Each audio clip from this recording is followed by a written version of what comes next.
right. So hello to all of our Ustream listeners, viewers, watchers, and everybody else. Okay. And I'll just pull up our 3-shot here so you can see everybody. You can see myself and Kathleen, Olivia, and we're all present. So we'll pray here. In the name of the Father, the Son, the Holy Spirit, amen. Almighty God, we give you thanks in the midst of this time of quarantine. Lord, may it please be a time of waning quarantine, that all of the graces that you have given us to grow closer to you and to hunger for the sacramental life would indeed grow in us. We ask that you would send your Spirit to be with us in this time of broadcast, that you would help us to say the things that will help those on the way to salvation. We ask also, Lord, that you would send your Holy Spirit to be especially present with those who are suffering in any way, and that you would give success to the work of our hands, protect our equipment from the deadly attack of the enemy. We make this prayer and trust through Jesus Christ our Lord. Amen. Father, the Son, the Holy Spirit. Amen. All right. Amen. I think it's 424. Our lost episode is 423, right?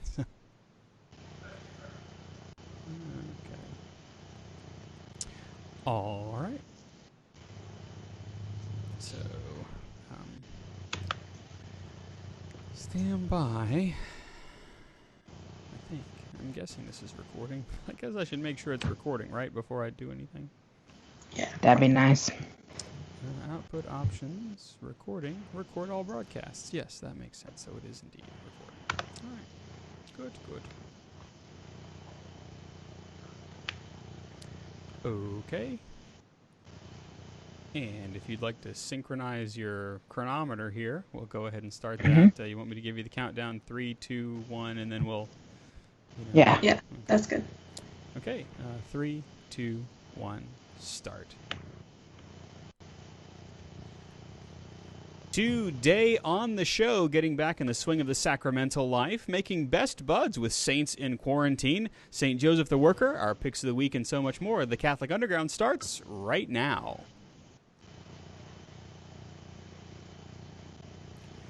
It is indeed the Catholic Underground. We are the podcast that tries to cut through the noise of the digital continent and bring you the topics that matter even while in lockdown. It's episode number 424. I am Father Chris Decker. Joining me this week, we've got Kathleen Lee. She is the Teach Us Maximus at Our Lady of Mercy School in Baton Rouge. Hey, Kathleen. Hey. Oh, I've got to Good to turn be your here. camera on. There you go. And then, of course, Olivia Galino is our student of life and a resident Italian food critic. Hey, Olivia. Hello. Yeah, good to be with you both. I know that that we're all kind of trying to make the best of the situation here. And for those of you who haven't seen a Catholic Underground live show in a while, it's just tough to do things, away from the studio environment. And I know that, you, Olivia, and you, Kathleen, have had to become like distance learning champions in a very short period of time. And and that's not always easy. And we certainly, as priests, have to kind of do that now too. So we've kind of gotten into the stride, if you will, of how to do things at home and even how to attend Mass virtually. But we thought maybe we'd spend a little bit of time talking about what we can expect when public Masses resume. How do we kind of get back into the doors now that the doors have been closed for so long? And I know a number of dioceses, our own as well as the diocese in our province of New Orleans, have been slowly kind of rolling out action plans. And the Archdiocese of Denver recently wrote a letter discussing some of the changes and concerns. But they also kind of helped to kind of give some, like, here's what you should be on the lookout for. Because I think one of the things that we can do is maybe think it's going to be exactly like it was, Sure. And I suspect that it won't, especially when we have an understanding that things are going to kind of happen in stages, right? So like things are opening in stages from a state perspective, right, from the government perspective, and so I would imagine that in a lot of our parishes and dioceses that things are going to kind of open in stages as well. And so, of course, we do love a list. So here's what the Archdiocese of Denver suggested. And so here are some like 5 things that we can be prepared for. Number 1 is attendance will be limited. And this is excruciating for me. Attendance will be limited, especially with a situation where the initial limit is like 10 people, which seems, that might be like a daily mass crowd, but on Sundays, I certainly generally have more than 10 people, Right. My question, though, is like, how do you get, can you do this without it being like a cool club, Like, did you get in the lottery, or I don't know. Have you thought about that at all? Well, I've imagined that it would be really hard for whoever has to make that decision. Like, I've seen some parishes are doing like a sign-up genius, and it's like whoever the first, however many people are allowed, like those people, whoever the first of that amount of people to sign up, they get to go to Mass. Right. But then in other parishes, it might be like, do you go alphabetically? Like, how do you avoid being like a dad picking his favorite kids? Right. Yeah. And well, how do you get a whole family in there? You know what I mean? If I have a family of 5, well, yeah. Do I split up? Do I, if I'm on the list, how many? I don't know. That's really difficult. Yeah. The logistics. I don't even have an answer for that in my head. What I know that some dioceses have been doing is whenever the weather is good, they've been doing masses outside, and so with like the state fire marshal and all that, you can have more people outside socially distanced. But suffice to say that at first attendance will be limited. I know that what will also be the case, and has been the case, is that the obligation to attend Sunday Mass is still suspended, meaning that you do not incur the penalty, if you will, of mortal sin. You do not incur mortal sin by not making the Sunday obligation, because it's really generally impossible to fulfill that. And so that's something that you can be aware of too, is that if you're thinking, well, man, the 10 people on the sign-up genius got to go, but I didn't, so what does that mean for my soul? Well, at this point, remember that you're never obligated to fulfill something that you can't, right? And so whether it's a sign-up system or there's an assigned day of the week, or maybe you'll be encouraged to go to Mass on a weekday, to fill in for a slot there. At this point, we shouldn't expect to be able to attend Mass with regularity. And I often think about the places that only see priests once or twice a week, or I should say once or twice a month, where they do have to kind of figure out these creative ways. And so we haven't had to actually look at that in quite a while. So attendance will be limited. Number 2, social distancing will be practiced. This is, gosh, I can only imagine what the newest word in the Oxford Dictionary is going to be this year. It's probably going to be social distancing. So expect your parish to have pews and rows that are taped off, and families will be asked to keep 6 feet of separation from other families and things like that. And we've seen that. There have already been some pictures out of the Diocese of Dallas has done that, where you have families that are sitting in a unit together, but then they're 6 feet apart from the next folks in the pew. Yeah. I was talking to a friend of mine who's a priest in another diocese, and they're about to do their first, outdoor Mass, and he was kind of stressing about it. We were talking about it, and he said, I don't want the ushers to have to go and tell people they have to move. And I was like, Father, that's their job. Yeah, that's what an usher is supposed to do. Like, I'm sure everybody's going to be keeping their distance, but if more distance needs to be done, then it needs to be done. So I was like, don't worry. Yeah. So many of our ushers have only had to exercise soft power, Right. Yeah. I was like, now is their time. What's that, Olivia, you're going to say? I was just saying, ordinarily an usher is just helping to fill in empty seats, and now they're gonna have to be you need to vacate this seat, and that's gonna be maybe slightly different, but they can handle it. And of course, that's the ancient role of the usher, if you will. In fact, it used to be a deacon, right? A deacon would sit. There would be a deacon inside the church, and then there's a deacon outside the church, and the deacon's job outside the church was to make sure that the pagan does not get in. So, now obviously we're not talking about pagans now, right? We're just talking about trying to hold the line and hold the door and do what we're supposed to do as well. Social distancing should be practiced. AJ in the chat room says that 92 people max, 6 feet apart, benches for families. He said sign up online was smooth. Your actual parish experience may vary. Not everybody has a lot of the same prowess and abilities to do those sorts of things. So number 3, liturgical changes will be in place. Essentially operating some of the legitimate options within the ordinary form, which would be the stuff that we experienced back in March, right, where the distribution of the precious blood is suspended, which admittedly is a legitimate option within the Roman Rite anyway. The faithful are not required to receive from the chalice because the priest receives on behalf of the people. He receives the entirety of the sacrifice there, at least in the rubrics of the sacrifice, right? And so the people receive the body, blood, soul, and divinity under the one species of the bread, of the consecrated host. And so you're not required to receive the chalice, but for those of you in your parishes where that's a kind of a regular occurrence, you'll notice that that's probably not going to happen in the same way that we would do for flu season and things like that. And then you'll also probably notice the suspension of what's called the Pax, the sign of peace, we call it in English. Sorry, my brain for some reason. I've been reading a book about the extraordinary form, so all the Latin bits are in my head. And so that's also a legitimate option within the Roman Rite as well, is that the priest or deacon, the way the rubric reads, if he deems appropriate, may say, let us offer each other the sign of peace. And so this is one of those times, certainly, where it may not be appropriate to do so you'll probably notice that. And then, of course, it is possible that there is going to be a recommendation that you would receive Holy Communion in the hand. And there's some legitimate talk about what's appropriate here and what isn't. Certainly in the United States, permission to receive Holy Communion in the hand is granted. But there's a lot to be said about somebody who is kneeling and at the proper angle where the priest can get the host on their tongue.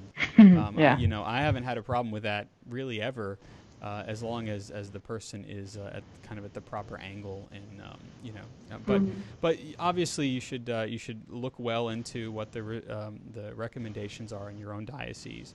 Number 4, there's a general dispensation, as we said, from the Sunday obligation that will remain, especially for at-risk groups, right? Those who have symptoms, anybody who feels safer staying at home, anybody who feels sick. Nobody's going to be required in this time to attend the Mass. And then also, you may only be able to attend on an irregular basis because we want as many people as possible to be able to come into to experience the Mass at least once every so often. And so this is an opportunity for the bishops to say, well, just let's roll slow. You're not going to incur sin, but we're going to do the best that we can with the situation that we've got. So it's an opportunity just to kind of say, okay, all right, let's just roll slow. And then I would say that also we have to strive for progress and perfection, right? So and not perfection, right? So it's don't let the perfect be the enemy of the good here. There's going to be some challenges. There are going to be frustrations and things like that. In fact, like your parish may have a sign-up blunder that doesn't go according to plan. Speaking as a pastor of 3 parishes, there are always logistical things that I think I've got just on lock. And then we actually move forward, and it's a disaster because I didn't think of one little component or something like that. Oh, yeah. And so, it's important to note that we have the opportunity to exercise charity here, too. And charity is being patient with your priests and being patient with your fellow parishioners as well. I was talking to that same priest just about, and he's like, I have to move everything and set everything up. And I said, Father, you realize we've gone months without the Eucharist. I said, anybody who complains that, the sound system doesn't work or the music can't be heard, get over it. Right. And then your job is, do you have Jesus? I think we'll be all right. Father, then. Celebrate the sacraments, right? I said, don't worry about the rest of it. And those people that are coming, and because there have been people from the beginning of this who are like, this is this is ridiculous and blah, blah. And I'm like, okay, calm your nerves. Yeah. We're all in the same boat, and it's not some grand scheme to persecute you, Joe Catholic, and refuse you the sacraments. This is something that we're all dealing with, And now is the opportunity, like you said, just to roll slow back into this, and those who can make it, will be there, Yeah. and we'll all take precautions, and we'll all, you know, we'll all celebrate. And that's what it's about. The bells and the whistles don't matter anymore. It's Right. the Eucharist present. Yeah. Are we able to receive? Although if you Then can have bells, you still can. sure, absolutely, Yeah. absolutely. But at this point, I think about all the early Christians who celebrated in the catacombs. They didn't have the words projected on the screen, and and a 6-part harmony choir who did it perfectly. Right. They didn't have that. Right. What they did have was Jesus. Right. And that's it. That's all we need. Yeah. And I have to say, it would be kind of like comforting in the sense of like, well, I don't know, like familial comfort to be able to go to mass and have like the priest's mic not work, or like, the cantor forgets, like, oh, like I'm supposed to go sing. I don't know, like those things almost would be like comforting to me, just because it'd be like being at Christmas dinner with your family and like someone's inevitably like dropping the casserole on the floor. I don't know, just those things are like family acts. And so I feel like that would like, I don't know, go a long way, at least for me, to like be like, oh, this is home. Like, even though we're obviously all there to receive again, but yeah, I don't know. I find those things kind of comforting more than frustrating. Right, exactly. And so, yeah, there is going to be that kind of the grinding of the gears of kind of manually, what we've been on automatic for so long, kind of manually re-engaging with this. And so obviously you'll want to check with your own diocese wherever you are, joining us via the Catholic Underground, and check for updates from your diocesan offices, and certainly your parish priest will be able to provide that information as well. So again, this is something that many dioceses are just kind of slowly rolling towards as we get through kind of that magic date of mid-May, to look at what this is going to look like, right? And so yeah, there's a lot to be said about the importance of the common good here, and to actually realize that the Lord is at work in this, right? That if the Lord is the one who wished to kind of bring us closer to Him in this time of quarantine, then the Lord wants to bring us closer to Him when we re-engage back with our community, right? With our worshiping community. And so it's important to work together so we can ease back in together, Alrighty. Well, this is the part of the show where I just make that little itty-bitty plug. So in case you're joining us and wondering, what are those people doing? This is the Catholic Underground. You have to imagine the music, of course. I think Kathleen should sing it for us. Very good. That's sort of how it sounds. All right, you are listening to the Catholic Underground. We are online at catholicunderground.tv. I am Father Chris, joined by Kathleen Lee and Olivia Galino.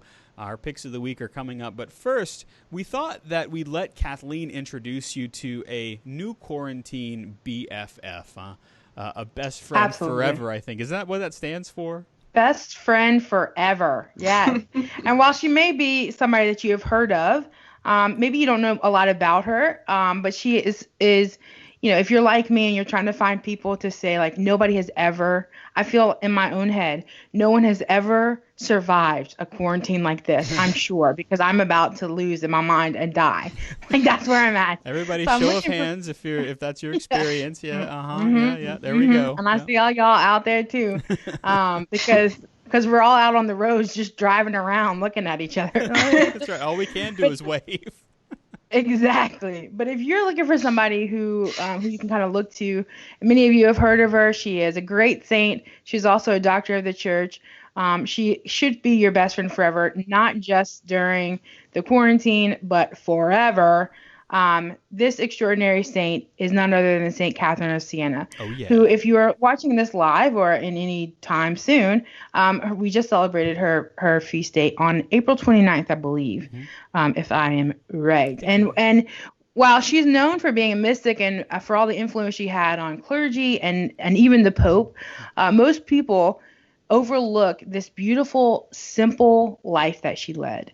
When I hear St. Catherine of Siena, I'm like, oh gosh, like she's a doctor of the church, and she probably has, written a million things that sitting in a library so, and yes, yeah. Exactly. But she had a very simple life, and it started off very young. And so, during this time of uncertainty and panic, we can all learn a thing or two from her way of living life in her own time. And so here are a few things that are definitely going to make you want to be BFFs with St. Catherine of Siena. Number one, she lived through a terrible plague and self-isolation. Sound familiar? I think it does. It does. This is our life. This is our choices, right? She lived during the time of the terrible and deadly Black Plague. Okay, Yep. this is the same thing. Like, you know, when you talk about plagues, like, oh, it was the plague. Yeah. When you call it like Black Plague, it's like these are hornets. Oh, these are the murder hornets, right? Like, this is bad news bears. And she actually had visions. And so she had visions of Christ giving her a wedding ring and making her his bride. You know, but not long after her first vision, when she was still very young, she decided to become a reclusa. What does that sound like? A recluse. Oh yeah, right? like Not an a official spider. one. Yeah, like a real. Reclusa. Yeah. Which this would be defined as a laywoman who dedicated herself to prayer and fasting. And she, at a very young age, self-isolated herself in a little room at her home to do just that. Wow, I did not know that about her. Mm-hmm. She is thebomb.com, right?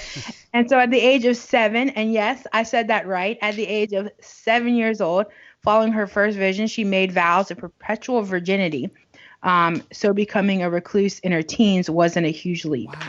Yeah. So even at the age of 7, she was already dedicating her life or parts of her life to God. So very cool. And after receiving many visions in which she spoke to Christ, Our Lady, and many of the saints while she was in that isolation. She was inspired to leave the confines of her home and get out to serve her community better. So where she had spent this time, kind of like in the upper room, right, with the apostles, she had spent this time in formation and prayer and fasting, and then was called out to go and serve better. So what can we learn from this? Yeah. Isn't that something? So, like, you would think, like, she PJ says in the chat, a hermitess, you know, if she wants to be a hermitess, that means she's just always by herself. But how beautiful that time of kind of being Mary, sitting at the feet of Jesus, always leads us to being Martha, always. We're sent out. Yeah, absolutely. And so what can we learn from this? From this, you know, young woman who made these decisions for herself. We have been put into isolation. This is not, you know, necessarily our choice. But yes, we may not be in voluntary lockdown and self-isolation. I'm having struggles with that word today. You're doing great. But we can strengthen our faith and our beliefs, so when this is all over, we can take that love, that fire, that formation, that deeper prayer life that we've been formulating, and go out into the world to evangelize. If this is a time, I'm struggling. If this is a time where, you know, you're like, man, I never knew, I don't know much about the Mass. Guess what? Go find yourself some books. We can, you know, this is the time to go deeper into those parts of our prayer life, of our knowledge of the faith, and to kind of beef up and get ready, because we're about to be called out. So number 2, why you should be her BFF. Her lack of education didn't hinder her ability to share her knowledge of the faith with others. That's my favorite thing about Catherine of Siena. Yeah. Yeah. She didn't have to go to school. We all have theology degrees here, and yet she didn't. And she still went out and evangelized to people because she knew who Christ was, right? And despite being known as a doctor of the church to us, she never really learned how to read and write, which is very interesting. Wow. It's believed that she perhaps learned some basics, right, when it came to reading and writing towards the end of her life, but she didn't really have a formal education at all. And the title of doctor was given to her because of her vast knowledge of the faith and the clarity of her explanations of it, despite her educational level. And that's wisdom, right? That's wisdom, right? Knowledge is knowing a tomato is a fruit. Wisdom is knowing it doesn't belong in a fruit salad.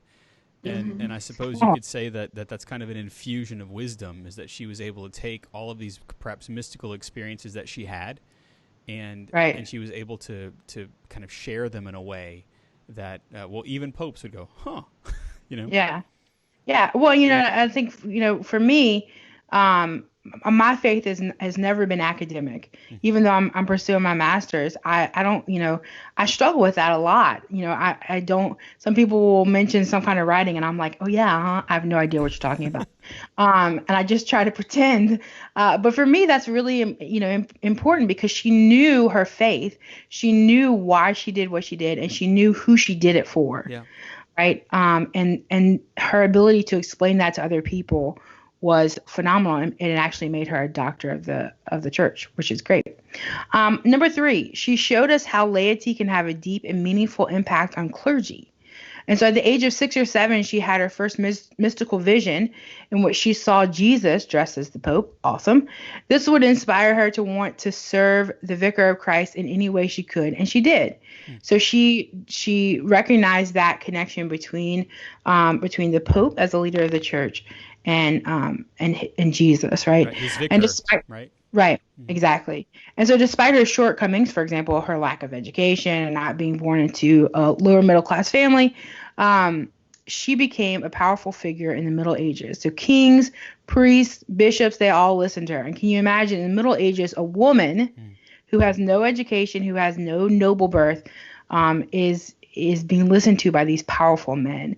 And so most notably, she was a counselor for both Pope Gregory XI and Pope Urban VI. And so Pope Gregory XI even listened to her when she went to Avignon, where he was staying, and implored him to return to Rome. Right. Holy Father, go back to Rome. Your place is in Rome. Right. And can you imagine like her role as, kind of a mother and a sister, that womanly role to say, get back to, go, stop playing around. Yeah. Wow. And she's very clear, like in her letter, in one of the translations of her letter to Pope Gregory XI, she says, up, Father, like a man. And implores him to go back to Rome. And I was just like, ooh, she's sassy. Why do you think that I have Kathleen and Olivia on the Catholic Underground? Absolutely. You're welcome. That's right. Thank you. And he listened. He did what she said, and and that was an important. And the Pope's been there ever since. Absolutely. And so we as lay people certainly can have an impact on our spiritual leaders. And I've experienced that. Not to say that we need to march into the bishop's office and say, "Listen here, bishop," but I know, by praying for our priests, by giving them counsel, I think just my conversation with my priest friend the other day, I just been like, listen, it's okay. Yeah. I would imagine, and I venture to say that you guys need that in your life. We do. I can very much say that a priest is only as good as the women who are praying for and admonishing him. We need sisters and we need mothers. And I got plenty. Yeah. I got plenty of both. I know. Yeah, and so I know that I myself, and I know Olivia, I aim to be that. I've learned how to be that just that, I don't need to go in. I used to be that I would go in and be like, listen, you need to, say mass this way and don't be doing that choir and do this and blah. And now I'm just like, what do you need from me? Mm-hmm. And it's a beautiful role to have. Now, all this is only the tip of the iceberg. There's so many more, and there are more points in this story from Epic Pew. Mm-hmm. So if you are looking for a saint to get connected with, to kind of carry you through this time, St. Catherine of Siena is your girl. There's so much more to learn about her and from her. And if all that weren't enough, St. Catherine of Siena is also the patron of, you guessed it, sick people. Yep. She's the patron saint against illnesses and of nurses. And if that alone does not scream great patron during the COVID-19 pandemic, I don't know what does. Right. And so we implore St. Catherine of Siena to pray for all those that we know who are sick, all those we know who are nurses and doctors, all those we know who are caring for people who have the coronavirus. So St. Catherine of Siena, pray for us. That's very true. And Vicky in the chat room says that St. Catherine also influenced literature in Italy with her letters. That's why we always make sure we tack on of Siena whenever we talk about St. Catherine, because she was a juggernaut for sure. Well, this is the Catholic Underground, and we try to bring you all this stuff and more. So we're going to take a little bit of a break, but stay right there, because the Catholic Underground will be back right after this.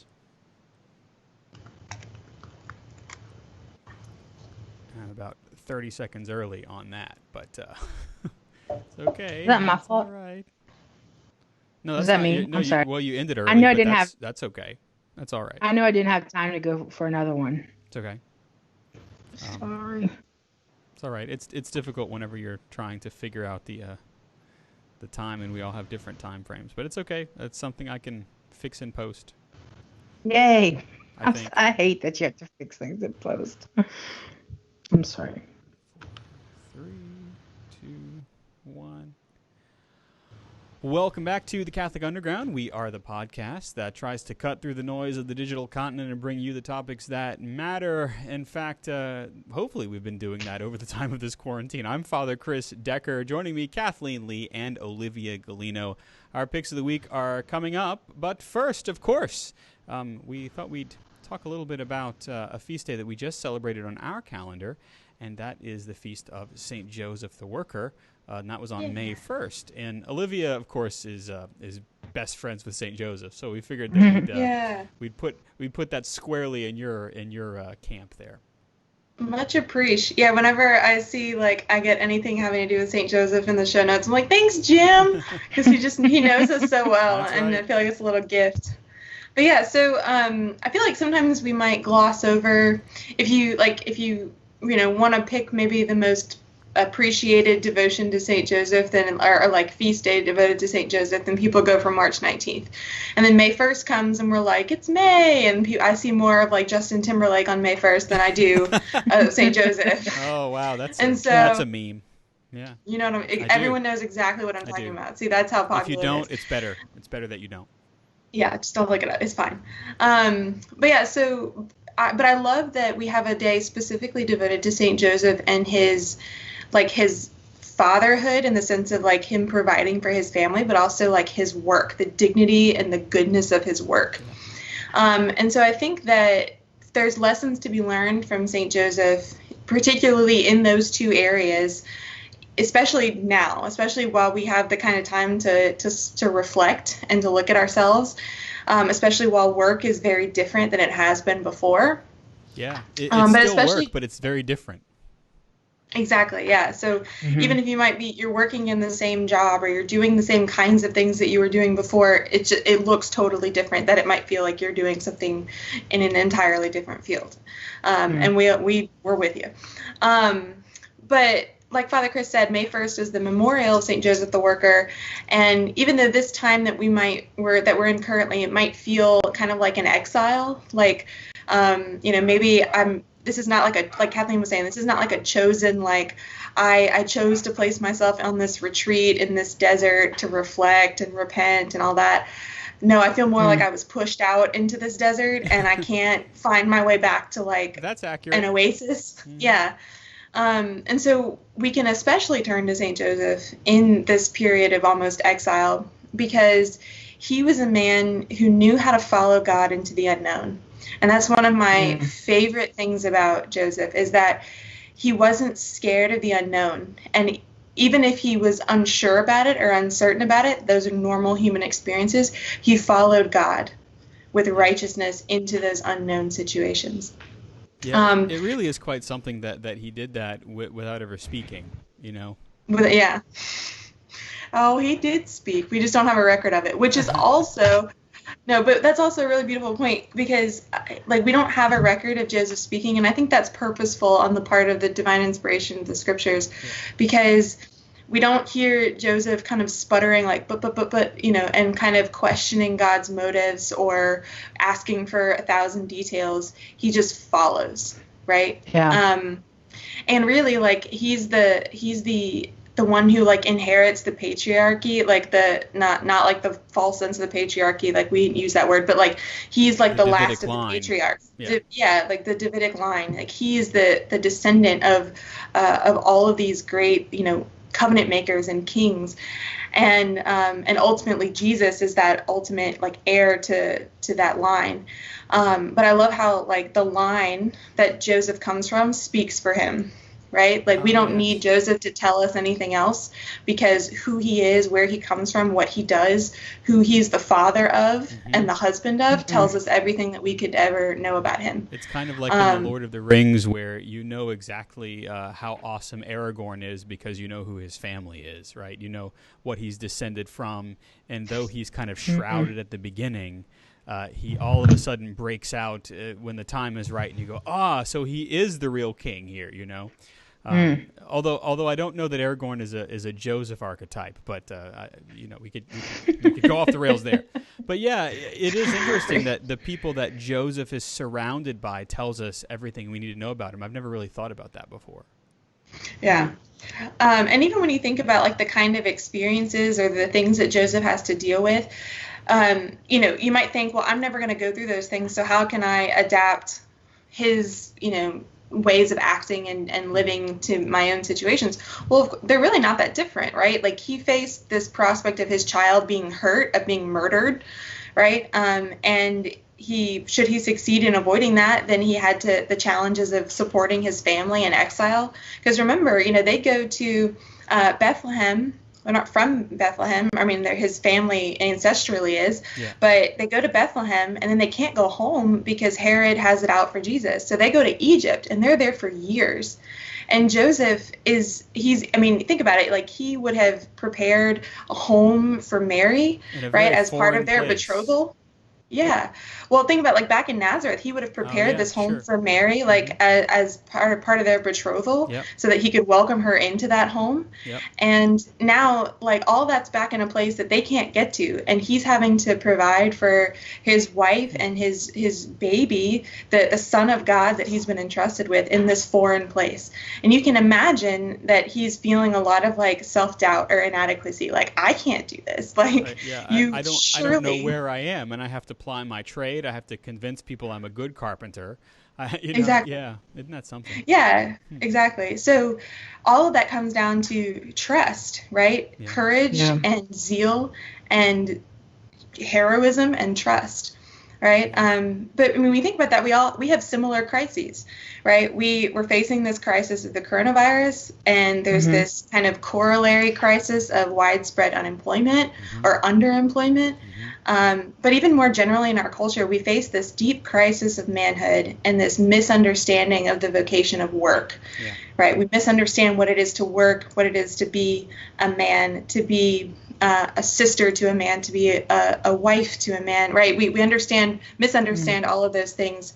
And so, now is a really good opportunity while we're in this kind of exile to look at St. Joseph and say, teach me, right? Be a father to me.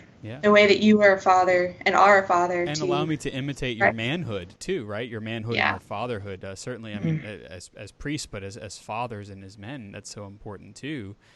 Because, I mean, as well the Feast of St. Joseph the Worker was put forth by the Holy Father in 1955 specifically to overtake the communist notion that a person is equal to what they produce.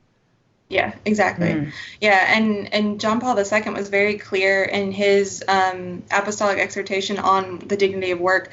He says that the subject of work is man, is the human person, not the work that they produce, because that had been like so switched, right? Because what we do is we become slaves to our work, right? Instead of realizing that like I am the subject of my work, and like this is for the betterment of the common good of humanity, not some kind of mound of material possessions that I will then worship. Isn't it interesting that both of our celebrations of St. Joseph Day, March 19th and May the 1st, have occurred under this time where we have been challenged, or I should say where businesses have been challenged to see that their workers are more than just what they produce.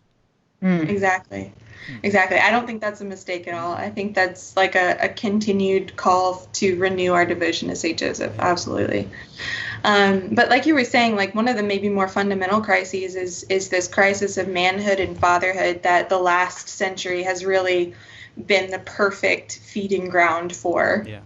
And that's true in the world at large, but also it's true within the church, right? You might think of, maybe for a glaring piece of evidence, you might think of the church's recent sexual scandals.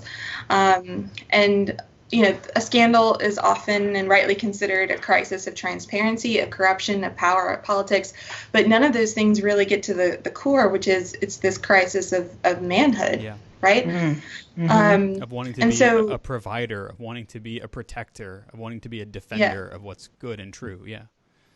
Exactly. And I think that's why theology of the body has such an appeal in the past maybe 30 years, is because, you have like this history over the past 100 years where we focus so much on, the things that as a society, we focus so much on the things that men have taken from society, or the things that men have destroyed in society, or the things that men need to do in order to make society better. And so we've talked about everything in the negative, and we haven't talked about the positive.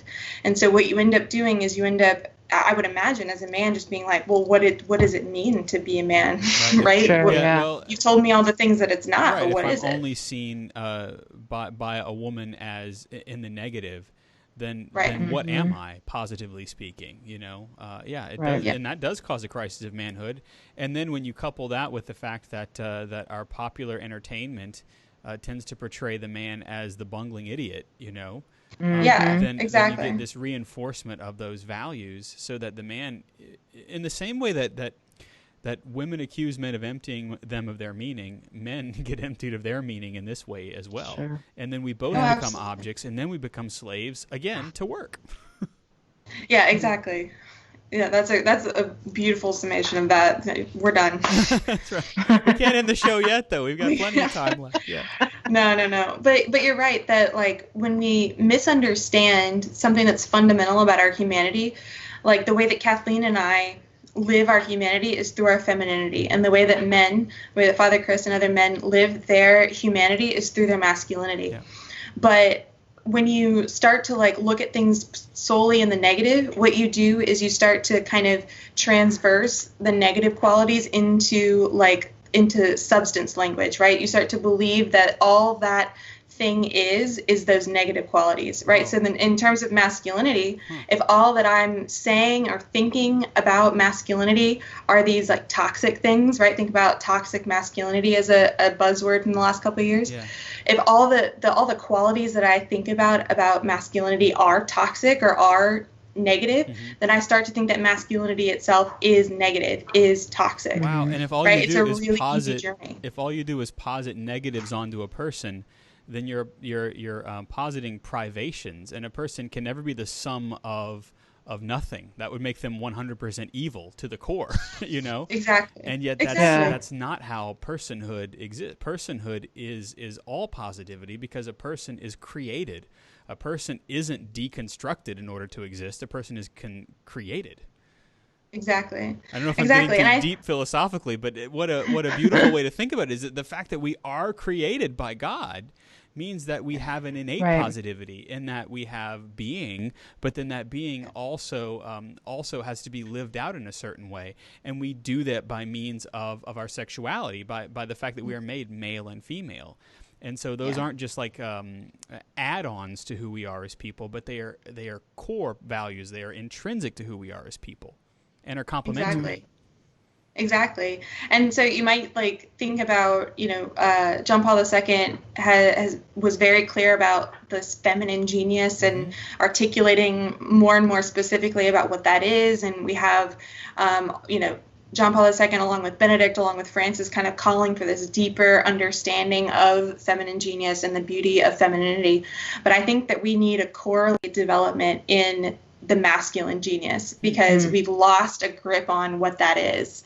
And I think that men even will recognize that. I think they're starting to and have been recognizing that something's wrong with the way that we view masculinity and fatherhood. And so they'll start looking for ways to understand themselves. As in most things, maybe that searching comes about in virtuous ways, and maybe it doesn't. Right. And so, but whatever the case is, there needs to be something different. We need to rely on who we are created and what we are created as. Are we created male or female? What does that mean for our humanity? What does that mean for me in this particular instantiation of humanity? Right? What does it mean for me to live as a woman? What does it mean for Father Chris to live as a man? And so I think what you could boil it down to, what's needed is this integrated spirituality, right? Specifically when we're talking about masculinity, this grounding of one's manhood in the life and service of Christ, in the Imago Dei, being created in the image and likeness of God. And really to find a model of that, you don't really have to look any further than St. Joseph, right? Mm. His entire life was devoted to almost this kind of seemingly mundane service to what is called like the divine invasion, right? Like Christ coming into the world. And his service maybe doesn't look glorious to people. He was a carpenter. He lived a really simple life, and then he dies. He's not around when Jesus goes in his public ministry, but his service is profound because he was fully integrated as a man. He was united with God in the service of Christ. And he, as a wholly integrated man, he was able to live his masculinity bar none, right, as an exemplar. As you say this, one of the things that hits me is that, boys look up to their father, or they ought to, right, look up to their father for the image in which they are going to become men. And yet we see in kind of the silence and the meditative nature of St. Joseph, he looks to Jesus. He looks into the face of God. On how to become the man that he ought to be. And, and what a beautiful thing is that he knows exactly where he ought to go. He looks to the Son. He looks to Jesus. Yeah. He looks to his own Son and allows himself to be taught. I mean, if you think about like the presentation in the temple where your father and I have searched urgently, diligently for you with great anxiety. And yet St. Joseph doesn't give Jesus a dressing down. He looks to Jesus. He looks at all these things, pondering them in his heart like Mary does, I would imagine, and then sees an image of true manhood in how Jesus is found in his Father's house. So it would have really, gosh, there's a homily in there somewhere. Oh, absolutely. And think about like the presentation. Like, I think it's remarkable that at the presentation, Mary is kind of frantic almost, like you hear her like the urgency in her voice, but Joseph is just very like silent and calm, and Mary speaks for him, right? Your father and I were so worried about you. And so that comes back again to that silence of Joseph, but like it's not this passive silence, right? Like nothing is happening, I'm bored, nothing, like I'm a vacuum and nothing's happening in me. His silence is really attentiveness. Right. This is, I think, one of the marks of all the great saints is that they attend to the situation in front of them. They attend to the person in front of them. Right. Think about Mother Teresa. People, and John Paul II, people talk about them in the way that they attended to just the person in front of them like there was no one else in the world. And that's what Joseph does. Right. He's available to what's going on in front of him. And I think that Joseph, in that availability, he prefigures the availability of Jesus, whose availability to the will of God the Father is like the raw material out of which God fashions the salvation of the world, right? Being open, being available to what God has. And so Joseph's silence, his availability, creates room for God to work, right? So the Holy Family is made holier because of Joseph, not because Joseph himself is like infusing all of his holiness onto this family, but because he allows God to operate in that Holy Family. He's attentive to the activity of the Holy Spirit, but he's also attentive to the fashioning of his own earthly family. Exactly. And so in Joseph, I want to like be able to spend a little bit of time on work, but and some other qualities of Joseph to look at are, the fact that he's this just man. We hear over and over again that he's this just man, and really that's the highest compliment that the scriptures can give a person. Because it means that he renders unto God what is due to God, right? He does his duty. And that's what justice is. Justice is giving to the other his due. And what's due to God is everything. And so Joseph is just because he gives God everything. Particularly when it comes to the responsibility of his family, these natural duties of being a husband and a father. And he replaces all of that responsibility in the service to the mission that God has asked him to fulfill, a mission that he knows he's not capable of, right? Joseph's very clear with God, that he's not capable of it, right? But he's available to what God has to give him for the sake of the world. And so also in Joseph, I don't want to like gloss over this either, is the fact that temptation dies at the foot of Joseph. That's why he's Right? a Like, terror of demons, right? he's the Yeah. terror of demons.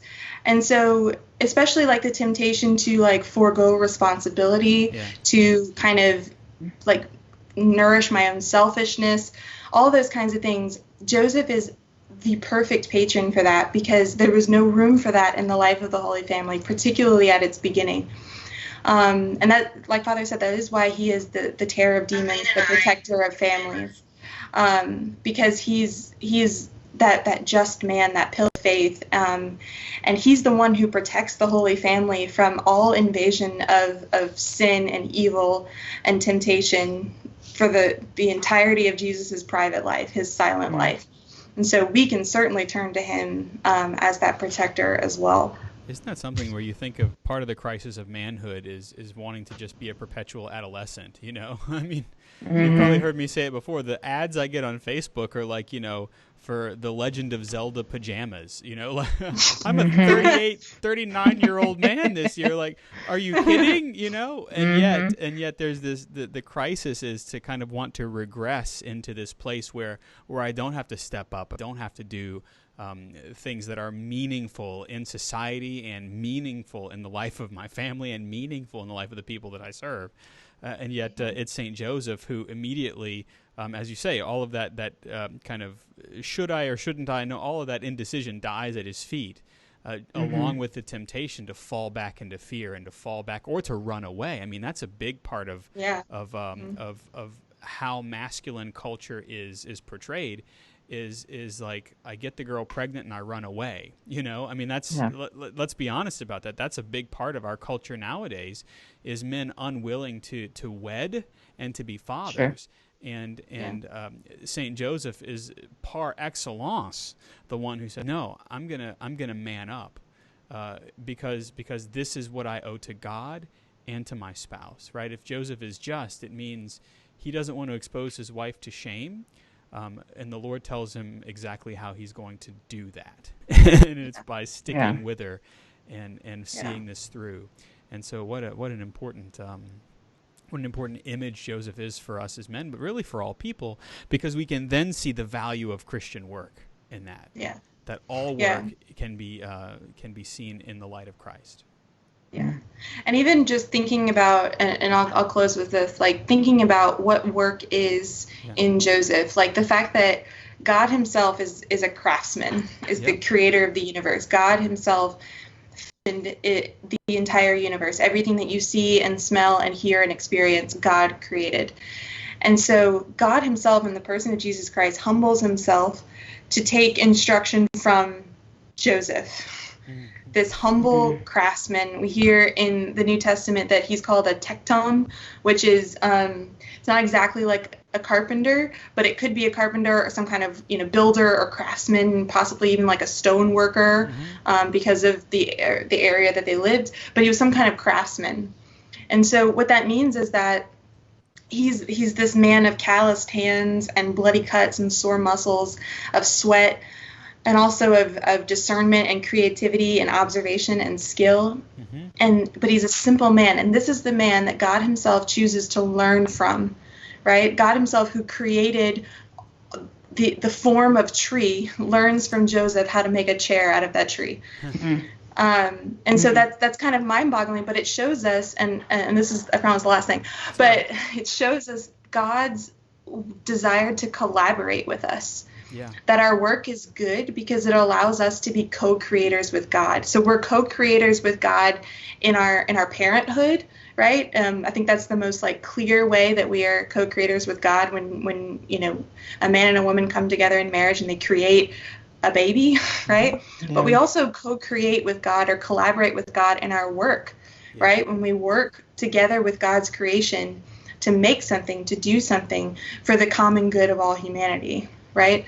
And so I think Joseph is a teacher in that, but he also connects his work to prayer, because that's exactly what we do in prayer as well. We collaborate with God. Right. God has ordained it so that there are graces to be won through our prayers, right? And so surely that's a lesson that Joseph would have taught Jesus as well, even though Jesus is the giver of all grace, right? God yearns so much for that collaboration that Jesus himself collaborates with Joseph the worker. And then it works in reverse when we talk about the collaboration of the saints in our prayer. You know, that Saint Joseph, though he is presently dead, you know, is more alive than we are because he continues his work of intercession. Right, the tools in which he builds are the tools which Christ has given him now to intercede for the church, because he is the protector of the church. Right, he's the patron of the universal church, but he also wishes to protect us, and so the saints don't end their job, and how much more the parents of Jesus, you know, that their jobs don't end in heaven, but rather they're amplified, kind of in a new key. So Saint Joseph, pray for us for sure. Absolutely.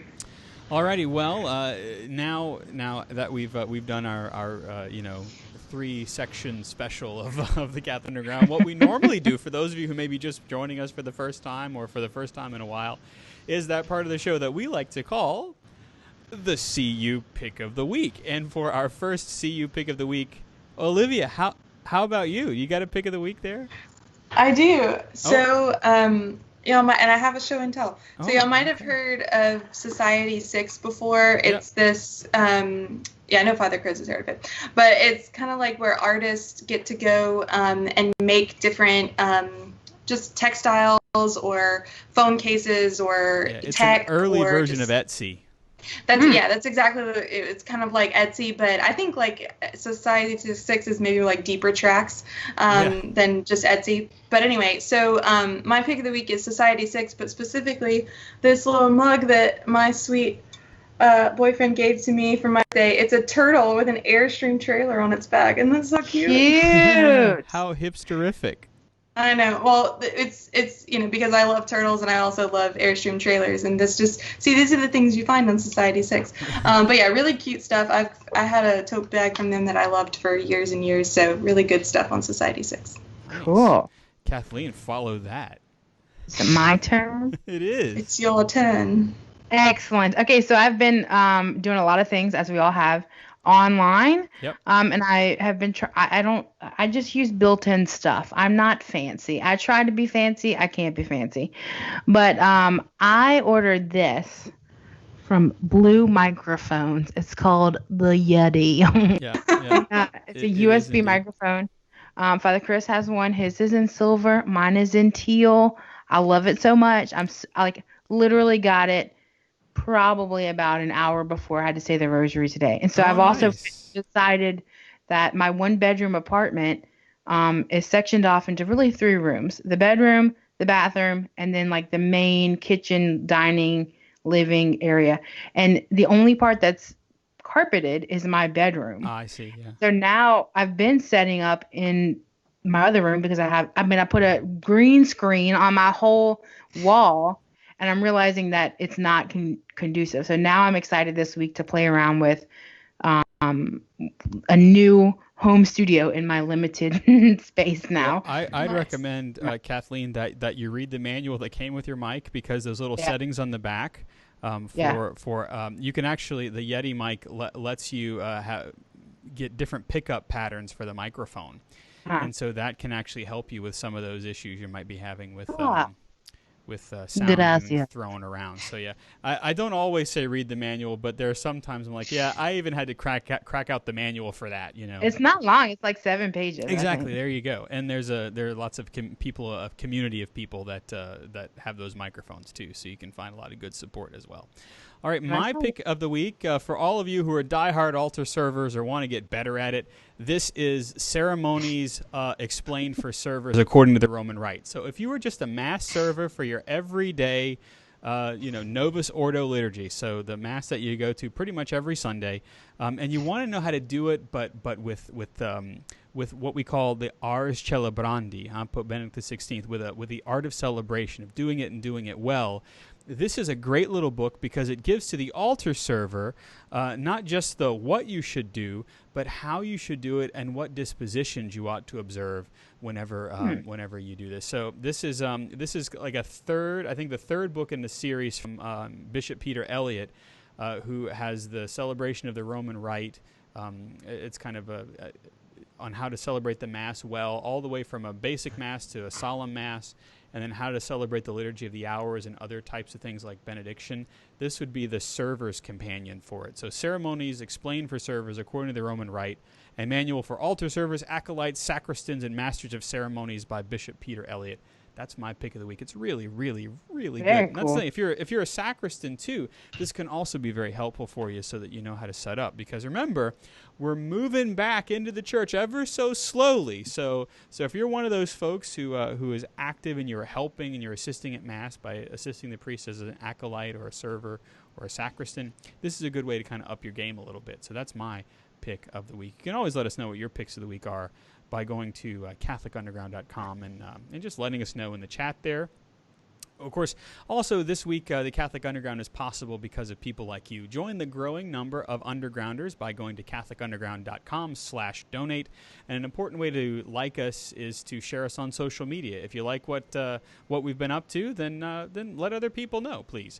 And if you really like our podcast, you can pop by and leave us a review and click those stars on those various things. Our panelists this week have been Kathleen Lee, the benefactress. Thank you, Kathleen. Anytime. Also, Olivia Galino at the.real.omg on social media. Thank you, Olivia.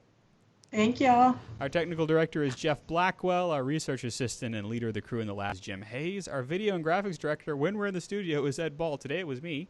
And you know me. I'm Father Chris Decker. You can follow me on Instagram and on Twitter at Digital Catholic. We hope that we've helped you cut through the noise and find that still small voice. We are the Catholic Underground. We're Faith Gone Digital. And we will see you outside the quarantine next time. All right. I don't really know how much time we have to kill, so we'll just kill about a minute. My computer will not turn the sound off. It won't. It keeps turning itself back on. Ay, ay, ay. Okay. Oh, I'm sorry. All right. Every time you held up, your book. And, like I said, I'll run this through the nerdery, and we'll send Can it you off not hear me? in the parcel post. Can you hear Kathleen? For our you can't hear stations me. down the line. Thanks to I don't all think of you you can hear either who one were of in the us. chat room. And, of course, I'll see all of you tonight at 9 p.m. Central Time for Compline. And then I'll see you in the morning at 8:30 a.m. for Mass, still streaming on wherever quality streams are streamed.